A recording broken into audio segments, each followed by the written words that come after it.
I'm gonna be sharing with you 5 digital product ideas that you can sell, make over $4,000 per month. And I promise I have proof this is something that you can definitely do. It's gonna take some hard work, but if you're willing to roll up them sleeves, I promise it can work for you. So I've done a lot of videos in the past talking about how you can sell digital products on Etsy. And the reason I talk about Etsy so much is because it is definitely easy and user-friendly as far as setting up and having a like borrowed audience that you can sell to, but that's not what I'm gonna be talking about today. I really wanna suggest a different approach. It's the approach I use and the approach that the person who I'll be talking about in this video uses to make, you know, over $14,000 in 1 quarter. So just a very small backstory. I promise I will keep it brief. I was working in corporate my entire life, okay? I mean, I was working the 9 to 5, making very little money, had very little benefits, no retirement, no advancement opportunities, and I thought that's just what life was. I didn't realize that there was so much more I could do with my life. I thought that was it. I thought that's my life. This is how life is gonna be. I kind of work that grind and really don't get much out of it. But I am so thankful that in 2016, I started a YouTube channel. It has changed and adapted over time, as have I. But the point is, I started it, I put in the work, I put in the practice, learned a lot. My goal with that was, of course, to build a business by building an audience through YouTube and then selling products and services to that audience. And I am doing that now. I do have products, I do have services. I actually just launched a brand new service I'm super excited about, where I will come up with 3 personalized digital product ideas that you can sell in your business. And I even teach you how to actually create those products. So it's not just like, oh, here's 3 ideas. I'm like, oh, here's 3 ideas and here's how to create them and here's how to launch them. So it's a really awesome service. I'm super excited about it. But so I am doing it. I am finally really reaching my goal that I had back in 2016. Now, the reason I'm even telling you this is because the idea of building an online audience is scary, right? It's a lot of work, and starting from 0, it can suck. You put in so much work in a video and then it gets 0 views or 2 views or something like that, and it just kind of, it hurts and it crushes your insides, but it's worth it in the long run. If you put in the work and put in the time, eventually it will pay off. In the meantime, there are other options of things that you can do. You can either continue working your corporate job while you're building your YouTube channel, your podcast, whatever avenue you decide to take, and work towards building that audience while having your corporate steady job. Or you can do what I did,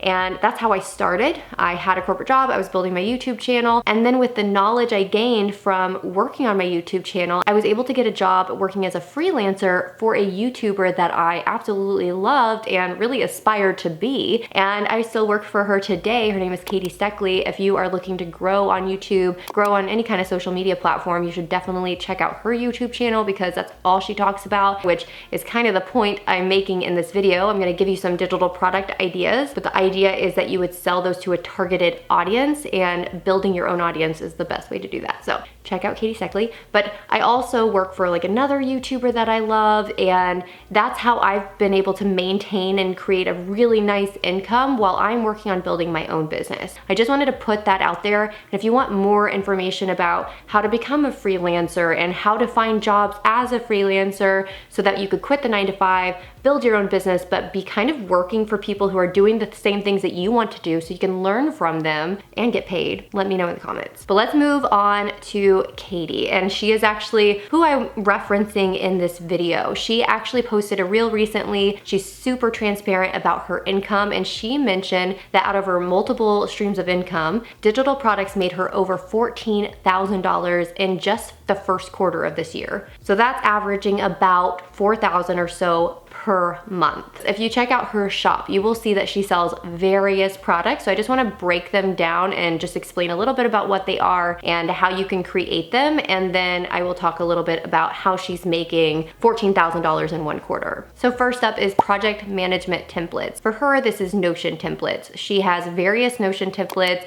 mostly directed towards content creators because that is her target audience. So she is doing content calendars, script templates for YouTube, and so on and so forth. You can check out all of her different project management Notion templates on her website. Now for you, that might look different. You might use Asana or ClickUp or Trello or Google Docs. So whatever system you use, you can create templates within that system and then sell those to other people so that you can help them along whatever journey you're taking them on. Something else she sells is like workshop or master classes. So these are tutorial style videos educating her audience on a specific topic that they've shown interest in. And in her case, she's using Notion to kind of host the video. So she's creating a Notion page, embedding the video into that page with some information, and then essentially selling that link as her masterclass. Canva templates is a popular one and something that she is leaning into as well. She has a media kit template, which if you're unfamiliar, you definitely want a media kit if you're trying to be a content creator and you're wanting to work with brands.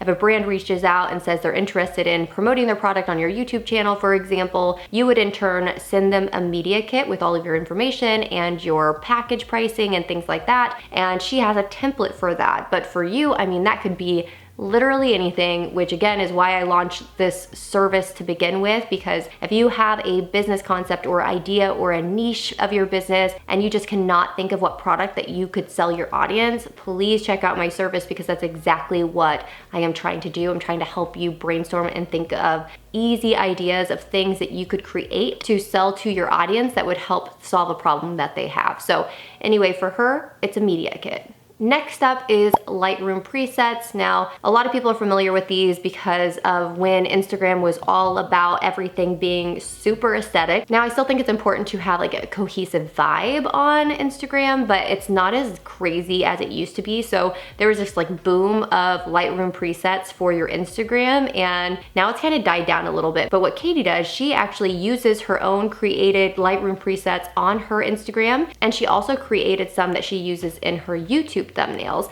These are the presets she actually uses. So then she took her presets and are now selling them on her website. So now if somebody looked at one of her photos and they really liked the edit, they could easily just buy the preset for themselves. Finally, low cost course. So courses are obviously a very big, well-known digital product idea. However, I love how Katie decided to do this. It's high value. I mean, this course could be worth thousands, but she's selling it for a lower price point, more close to like the high 200s, 300. So that way it's a lot more affordable for her audience, because she knows her audience may not have just a couple $1,000s to spend. And then also it's available all the time. So a lot of people who do a course, they have a massive launch, only allow it to be available for like a month or so, and then they shut it down and it's not available again for another 3 to 6 months. Whereas Katie has this lower price point course available on her website all the time. So if she mentions it in a YouTube video or other social media platforms and somebody comes across it a year from now, they can buy it no matter what day, night, time, it doesn't matter. It's always available for sale. So you start posting content, you see people have interest in that type of video, you create a digital product for that person, and then you mention it and it starts selling. Now, I'm not saying you can't start an Etsy shop. If that's the route you want to do, that's totally fine. I'm just saying that I don't think it's going to scale to probably where you want it to. So maybe start with Etsy, use their borrowed audience, start learning about digital product creation and SEO and all of that. But while you're doing that, start your YouTube channel and start growing your own audience, start building an email list, and eventually maybe you won't need to rely on the Etsy audience anymore. Now, watch this video next if you're not sure where to start. And I just want to say, I know this was a lot, it's kind of overwhelming, and Etsy is a great option, but if you really want to build a solid long-term online business that is scalable, this is an option. So if you want more information about building an online business in this way, please let me know in the comments. And as always, thank you so much for watching. Bye, interweb besties.